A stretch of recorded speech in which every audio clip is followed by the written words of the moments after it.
I'm Kira Seeger, a Harvard medical student and Stanford alum, and I'll be talking today about my approach to a problem in medicine and how it's informed my perspective on medical training.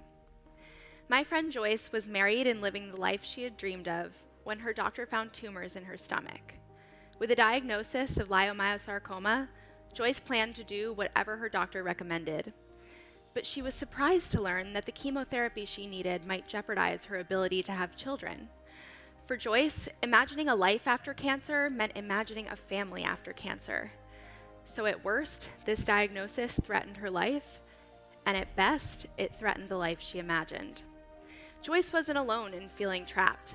Every year in the US, hundreds of thousands of people of reproductive age are diagnosed with cancer. As treatments improve, more people are living longer, calling greater attention to issues of survivorship. Survivorship means thinking beyond the cure and considering what happens after. Many cancer treatments can lead to infertility. Luckily, patients can freeze embryos, eggs, or sperm prior to chemotherapy in order to preserve their fertility. But not every patient has access to the information they need.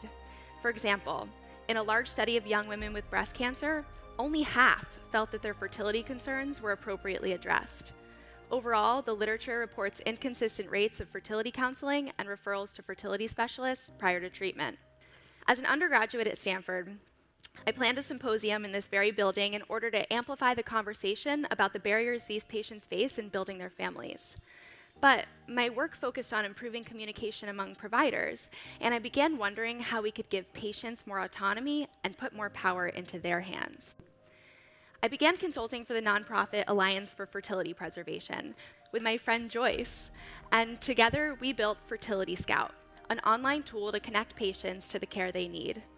FertilityScout is a national database of clinics that provide fertility preservation services. The tool helps patients find the location and services that are right for them. It helps patients make appointments, providers make referrals, and cancer centers improve documentation. We saw the data on gaps in fertility counseling, took the research off the page, and designed this tool with patients for patients. Thankfully, Joyce's story has a happy new chapter.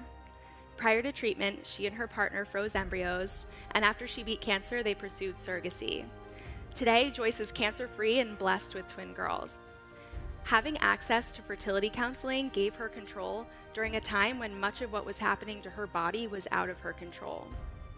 My hope is that by approaching care like designers, we can continue to give more patients control over living the lives they deserve.